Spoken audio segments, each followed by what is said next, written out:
I've been working on modifying my pool heater, which is just a garden hose with a fountain. And obviously it's not going to heat real fast, but it's probably going to be pretty efficient. It looks to me like we're getting almost 85-degree water back. Now, I don't know how much I've slowed down the rate by adding this easily kinkable hose here. I was just putting together all the hoses and fixing leaks. So I hadn't planned on putting any of the hose here because I don't think that this brick, which used to be the hottest thing, is any longer the hottest thing, because I had the driveway painted last fall and it's now black. So I've laid out the garden hose in here, which this is less of a show area of the yard, as you can see by all the junk and projects that I have out here. But I'm trying to set this up so it can be a nice sunny area and collect a lot of heat before sending the water back to the pool. So I figure the more contact that the hose has with the driveway, the better, and the darker the hose, the better.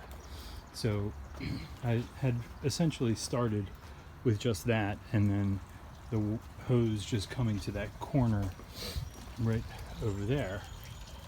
But I just added this additional hose along here, and I was mostly interested in seeing if it was going to leak, because I was just looking to connect it together. And see, the hose is flattened out in a lot of places. This is just garbage hose that is potentially just slowing down the flow, and I probably need to measure what kind of flow I'm getting. Now, with the increase in height here, it's obviously going to be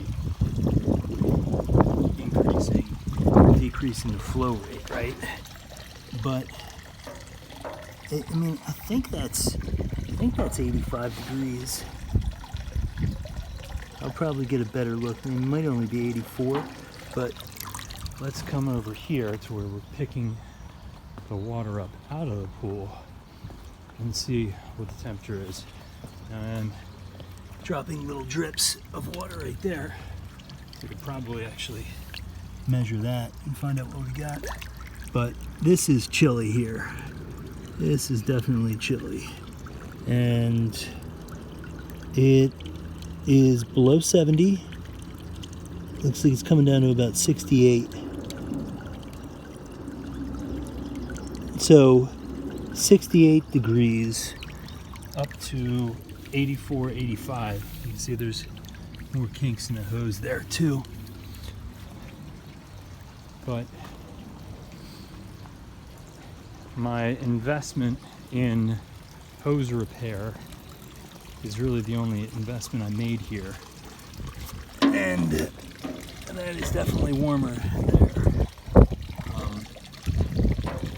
But yeah, hose repair is the only investment I've made here. It's about $10 for hose repair plus the $18 pump, which I realized I could use for other things too. Like in the winter, when the pool level gets too high, it's very slow, but it'll do the job to pump the water out.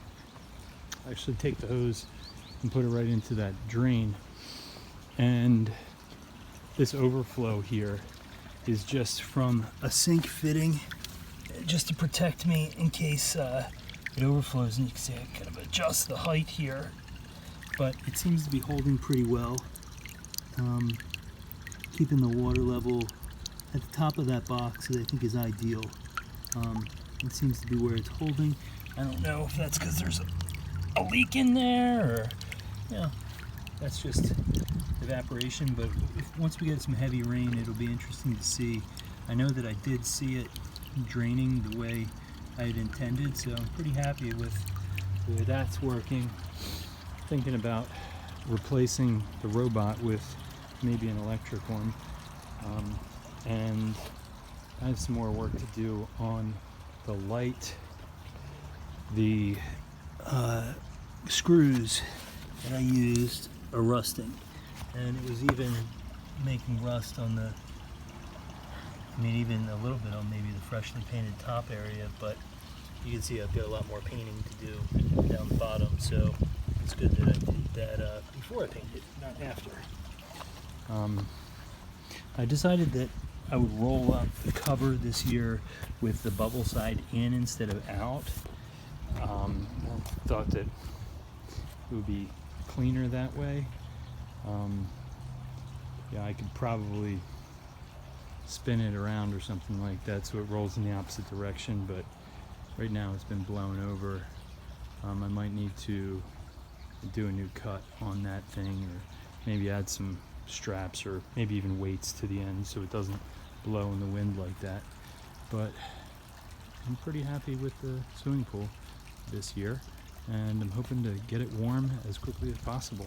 68 degrees is not real desirable for swimming.